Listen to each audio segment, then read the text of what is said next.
Então, galera, estamos aí depois da derrota do Vasco em São Januário por 2-0 para o Bragantino.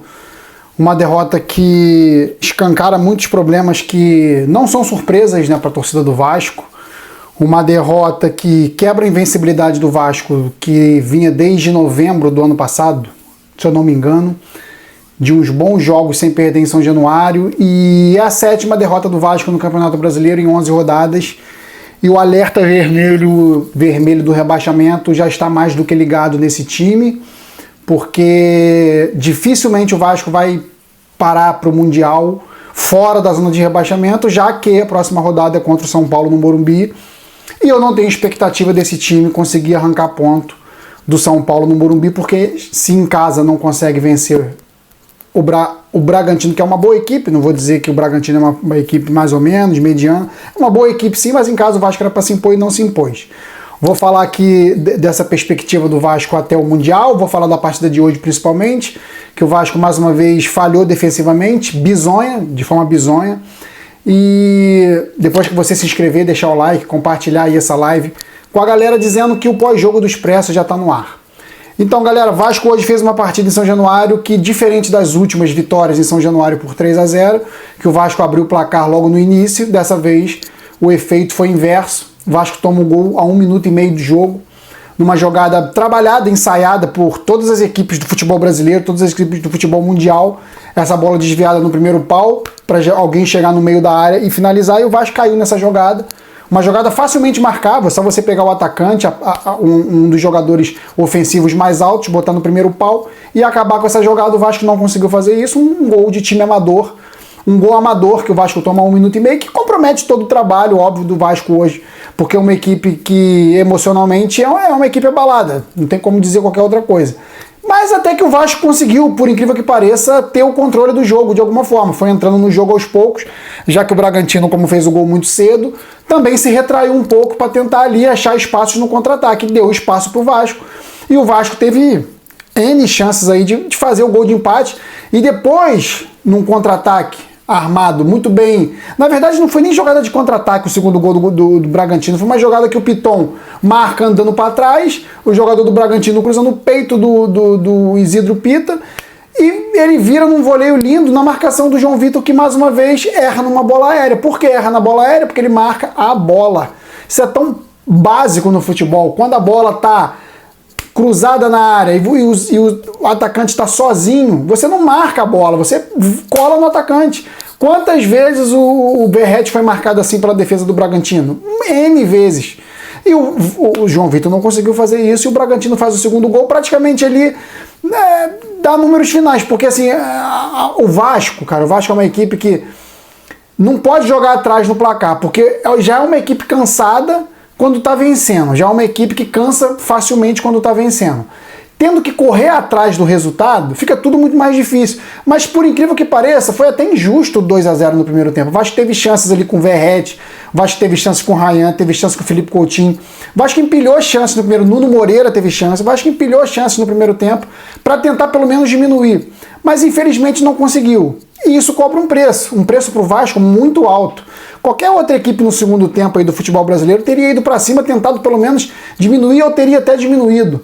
Mas o Vasco é uma equipe cansada, é uma equipe que não tem muita disposição, e quando está na frente do placar já tem dificuldade de marcar. Imagina tendo que correr atrás do placar, subir uma ladeira gigante contra um time do Bragantino muito bem armado pelo Fernando Seabra, mas muito bem armado. O Fernando Diniz hoje fez o que pôde, fez as alterações, para mim até de forma tardia, para mim já teria colocado ali o Adson antes, para tentar fazer, já teria tirado um zagueiro antes, aos 15 minutos, aos 20 minutos, para tentar empurrar o Bragantino, como o Vasco fez nos últimos 5, 10 minutos. Sem muita efetividade, claro, porque é um time sem criatividade pelo meio, que cruza a bola em profusão, mais uma vez, é uma equipe que cruza a bola à vontade, direto, e facilmente a defesa marca esse tipo de jogada. E o Bragantino ainda deu uns molezinhos ali no final, pro Verratti conseguir cabecear, pro Tietê conseguir finalizar, pro Ryan também finalizar, mas todos os jogadores do Vasco hoje estavam finalizando muito mal. Então o Vasco hoje perde uma partida que não é surpresa, porque a equipe do Bragantino é uma equipe melhor que a do Vasco, conjunto. Se for pegar peças individuais, o Vasco talvez esteja até um pouco à frente, eu acho, não tenho certeza. Mas o coletivo do Bragantino é covardia, o elenco do Bragantino é muito melhor. Os jogadores não caem tanto de rendimento quando são substituídos, entra um jogador do mesmo nível. O Vasco, quando troca, se faz substituições, entra Alex Teixeira, entra Matheus Carvalho, entra Adson, ainda sem ritmo. Então, por mais que eles tenham que entrar, ainda não estão naquele ritmo, naquela pegada, o Adson principalmente, que o Vasco necessita para ser competitivo.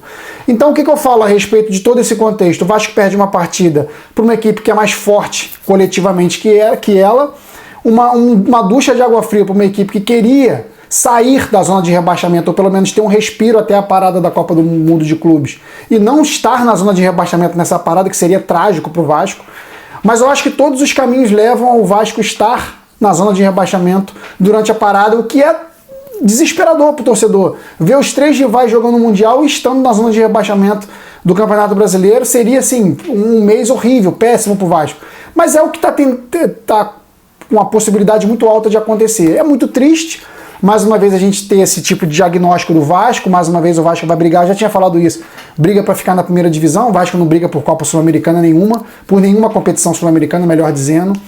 E a partida de hoje do Vasco não foi de todo ruim, mas o Vasco pecou muito nas finalizações, errou muita finalização, bola na área cruzada muitas vezes, o que facilita a defesa.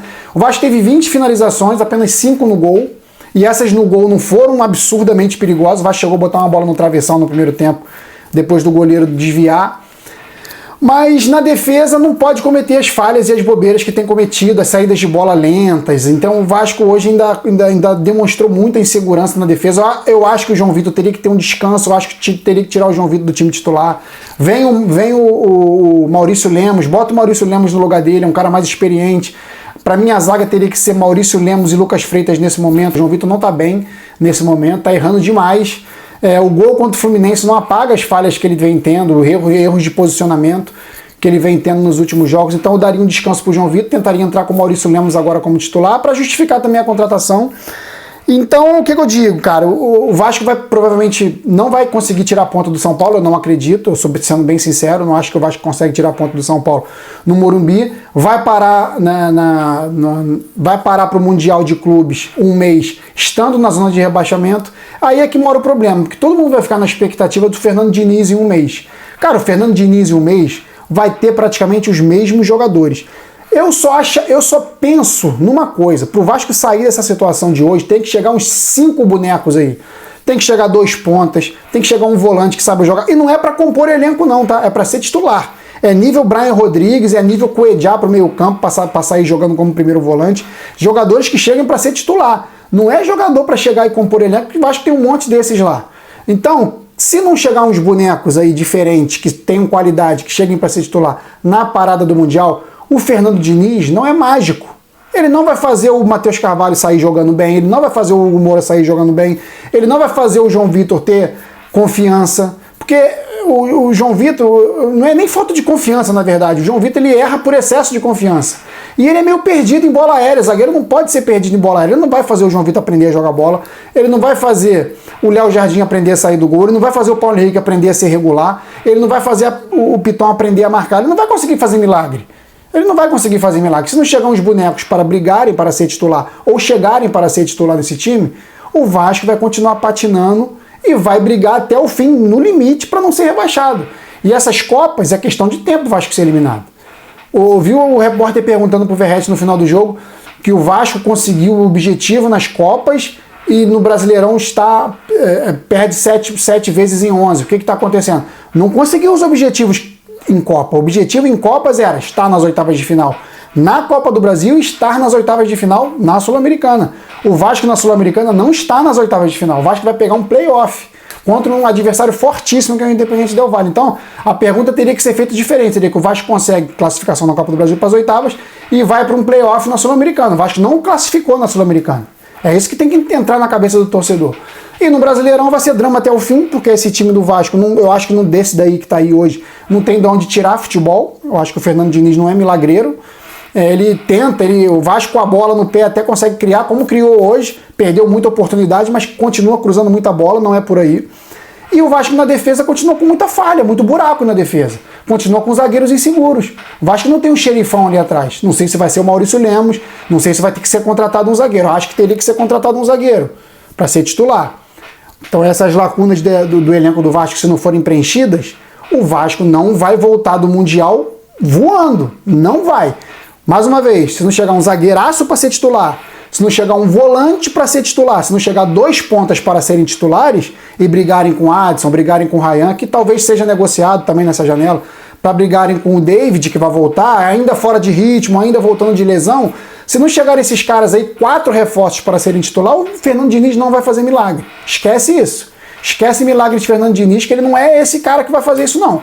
Ele vai fazer o time jogar, mas o time vai esbarrar nas suas limitações ainda. Limitações claríssimas, limitações técnicas claríssimas. E a limitação emocional caiu um pouco. O Vasco não está tendo tanta limitação emocional. Tanto é que brigou até o fim hoje para tentar diminuir, teve chance de diminuir no primeiro tempo, até de empatar no primeiro tempo, e não conseguiu, porque finalizou mal. Mas em outras circunstâncias o Vasco entregaria o jogo já no primeiro tempo, depois de 2-0. Então a equipe cresce emocionalmente, mas tecnicamente é impossível fazer o cara aprender a jogar bola de uma hora para outra. Vou partir aqui para as notas. Léo Jardim sem culpa nos gols, nota 6,5. Paulo Henrique, uma partida muito ruim, nota 2. João Vitor, uma partida horrível, nota 1. Lucas Freitas, uma partida melhor que o seu companheiro também, não poderia ser abaixo, nota 4. O Lucas Piton hoje, mais uma vez cruzando em demasia, mas ainda botou uma bola na cabeça do Verratti que poderia ter sido gol ali, de diminuir no primeiro tempo. O Verratti cabeceia fraco para baixo, muito para o chão. Nota 6 para o Lucas Piton. O Jair hoje é um jogador que com a bola no pé ele funciona bem, mas ele tendo que recompor para marcar, voltar, ter aquele pique. Tanto é que foi substituído, ele não funciona. Nota 4 para o Jair. O Tietê hoje uma partida... Tanto é que ficou até o final, ele ajudou, ele foi para o ataque, ele buscou a bola atrás, ele estava sendo aquele motorzinho do Vasco, mas também não foi efetivo, nota 5,5. O Felipe Coutinho hoje, uma partida muito abaixo no primeiro tempo, não chamou a responsabilidade como deveria, nota 5. O Ryan teve uma chance ali no primeiro tempo que a bola subiu e bateu ali, na verdade a bola que sobrou para ele, o goleiro defendeu com os pés, né? Caiu para um lado e deixou os pés, mas ele não chutou tão bem. Nota 6 pro Ryan. O Nuno Moreira, muito voluntarioso, como sempre, mas já me mostrando sinal de cansaço muito cedo. Nota 5,5. O Verratti também não participou muito, teve chance, não conseguiu fazer. O Verratti hoje mal, nota 4. Os que entraram, vamos pela ordem aqui. O Matheus Carvalho, que entrou no lugar do Jair, foi até depois colocado na zaga, nota 5.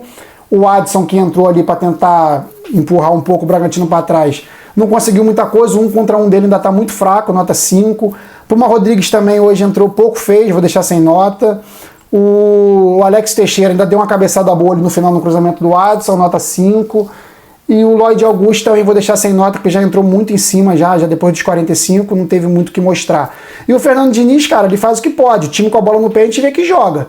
Mas defensivamente ainda deixa muito buraco, talvez seja algo para ele tentar corrigir, porque é um defeito desse Fernando Diniz.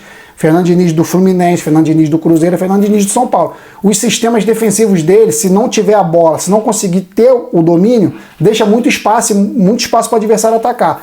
E o Vasco é um time que é vulnerável na defesa, então ele tem que melhorar isso. Fernando Diniz, nota 6. Então é isso, galera. Vasco voltando a campo então daqui a 12 dias contra o São Paulo. Jogo no Morumbi. Jogo provavelmente aí numa quarta-feira. Deixa eu ver aqui direitinho a tabela. Jogo no Morumbi, São Paulo vindo de derrota para o Bahia. Vai ser um jogo enroscado pro Vasco. Acho que o Vasco não consegue nem arrancar a ponta do São Paulo no Morumbi, porque eles vão vir babando para entregar aí uma vitória antes do Mundial. Quinta-feira, dia 12 de junho, dia dos namorados, às 9h30 da noite, São Paulo e Vasco no Morumbi. Um jogo que vai ser muito complicado pro Vasco, que o São Paulo não vai querer terminar o Mundial aí sem vencer, porque também corre risco ali atrás. O Vasco provavelmente não vai conseguir vencer essa partida, uma equipe que se em casa mostra muita vulnerabilidade, fora de casa nem se fala, todo mundo vê. O Vasco é uma equipe muito inconsistente. E é esperar para ver, cara. 12 dias de descanso pro Fernando Diniz aí tentar arrumar alguma coisa. Vai ser esse mesmo time, que a janela sobe, se eu não me engano, dia 10. E Vasco e São Paulo no Morumbi é muito perigoso, um jogo muito difícil pro Vasco. Um adversário muito forte em seus domínios. Então, é difícil o Vasco conseguir escapar dessa parada para o Mundial estando fora do rebaixamento. É triste, é complicado.